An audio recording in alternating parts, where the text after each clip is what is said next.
Good afternoon. This is Ken Long from Tortoise Capital Management with a review of the weekend reports for June 25th, 2011. We have a market that's still in sideways normal. On an annual basis using weekly RSI, we're at 46 out of 100, just below the midpoint. On a 10-day NDX, short-term market condition, 27 out of 100, just barely out of oversold conditions. The percent stretch above the 200-day moving average is 1.11%, which is coded red and sideways, meaning it's about as bad as it's been in the last 180 days.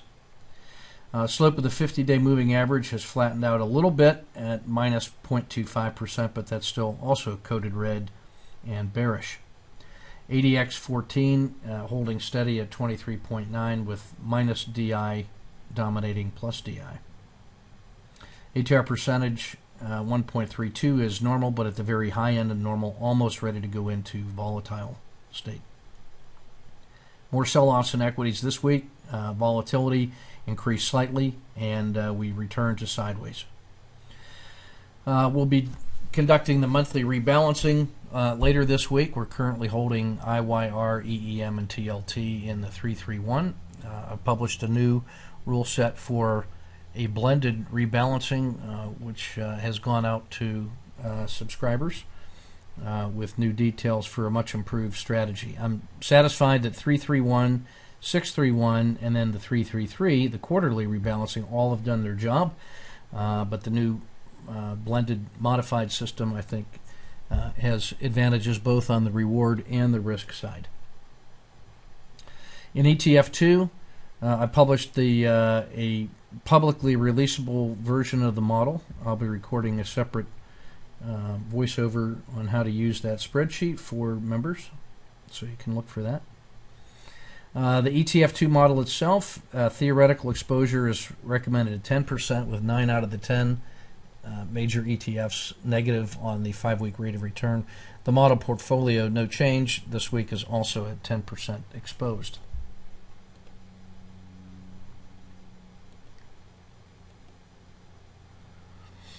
Looking at the market health check, vertical blue lines again represent 10, 20, and 30-day look-back periods. The solid purple line is the previous swing high at 137.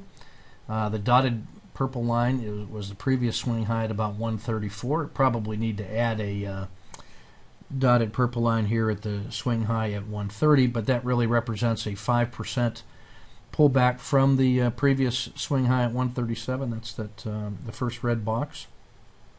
And the solid red line and what was once support now looks like resistance forming here at 130.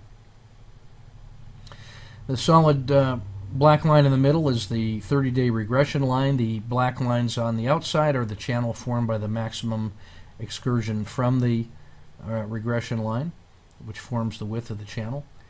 You can see price is holding right at the 10-day moving average, which is below the 50-day moving average, which is sloping downward. We're only a couple, 1.1% above the 200-day moving average, which is at 125.33, just barely off the chart right now.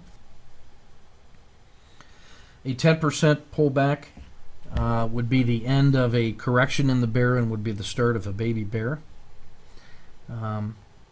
I'm sorry, it would be the end of a correction in a bull and would be the start of a baby bear on a 10% pullback. And the threshold for that is, as you can see, 125.33. Williams percent R went from oversold to overbought and now has failed back again in the last 3 days. You can see ADX is flattened out here to about 24. And minus DI in charge of plus DI, so it's bullish, a fairly strong bullish trend right now. I've added a couple new indicators to the market health check. PPO using parameters 10, 20, and 8. That's the equivalent of a MACD histogram. It gives you the same chart, but now it's normalized on a percent basis, whereas MACD is based on dollars percentage. We've had a slight uptick here, a crossover over the signal line, But this little failure of the last 3 days is threatening that to close. If we get a break below 126, it'll be definitely shortable territory, and so that's the area we're stalking right now. If it is able to hold here at about 127, right on the edge of the cliff, then that could actually form a higher low, and then we would see this doji here at from last Friday as a potential, or last Thursday, excuse me, as a potential intermediate swing low, which would be nice. That'd be about an 8% pullback from 137, and this, if it holds here, this could be the start of something reasonable. So we're right at the short-term crux of a dilemma here, whether the market goes long or short. And so this is favoring tactical traders and folks who are able to adapt to the price changes quickly. No reason to have a directional bias here. I'm prepared to trade short-term in either direction and then go with the price as it unfolds. Moving on. The ETF2 regional report, again, 9 out of the 10 ETFs are negative on the 5-week rate of return. SPY is slightly better than EFA. SPY at 63, EFA at 56. So the U.S. is slightly favored right now. And within the U.S., the strength is first in mid caps at 70, followed by the small caps at 67, then large caps at 63, and weakness in technology bringing up the trail at 58. The two strongest sectors in the world right now are U.S. mids and smalls. The two weakest are EPP, Asia less Japan, and EEM at 50. Oh, I should actually say European 350, IEV. My bad. Oh, look at that. I get misprinted. It's ILF at 52. So Latin America and Asia less Japan.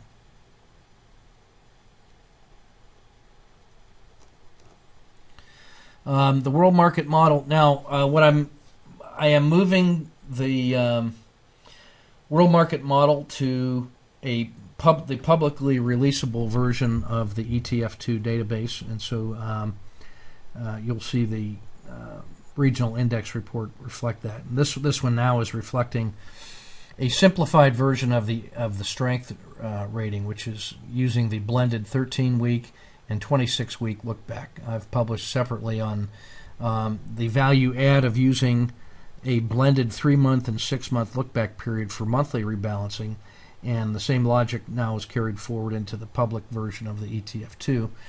And so what we're going to do is take a look at every one of those 500 ETFs in the database, take 70% of the 13-week, 30% of the 26-week performance, blend that, rank them 1 to N, and then assign and scale them proportionally between 0 and 100, and then color code them in the usual way.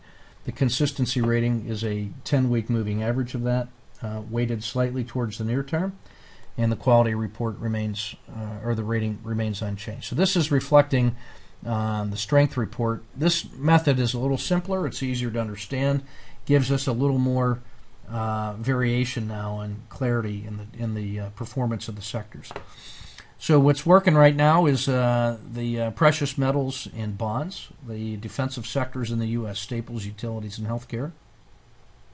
Swiss franc is the #1 leading vote getter here. Malaysia continues to be a leader in Asia less Japan. Germany and Switzerland remain strong. Weakness globally is in the financials and global energy. Oil, I think, is a bottom-feeding opportunity to watch for here. The release of strategic reserves globally is a short-term stopgap to try to stabilize and prices at lower levels. But there's only so many times you can go to that well, and I think the thirst for oil is going to quickly reverse itself in price. I think we'll start seeing it go back up. Brazil and Canada suffering right now. U.S. is kind of a mixed bag right here. Large value, small growth, and then the mid caps. You can see 2 out of the 3 are in the white above average, which is where the U.S. strength is coming from. So we have a mixed bag here. I would say precious metals, defense, and the Swiss franc. Those are all big money taking hedges against further economic slowdown and crisis coming out of Greece and Euroland. And that's what I think we're seeing reflected in the world market model right now. The 100 by 200 crossover system, the diamonds, so that's going to be defense, industry and technology, moved back into a buy, and healthcare and consumer discretionary and real estate did fairly well. Taking a look at the ETF top 30. Now this report is taken from the new version of the database, the publicly releasable one, which is the using that blended 3 and 6 month look back. And I'm satisfied that the two different methodologies are sufficiently close that we're not losing anything in the translation.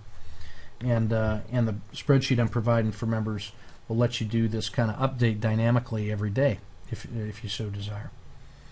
So I think I consider that to be a step forward. So among the leaders, no real surprises or changes here.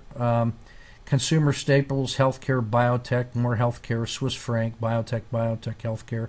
You can see the trend here. Pharmaceuticals, retail, food and beverage, silver, gold, silver, Switzerland, consumer staples. These are all yield. That's high dividend payers. Real estate. Australia is really the first. This is the FXA is actually the Aussie dollar, and I think that's a commodities basis. There's some strength in there. So you're seeing right now a real flight to quality and defense in the top 30. And that concludes the weekly performance, weekly report review. Keep your risk measured and your powder dry.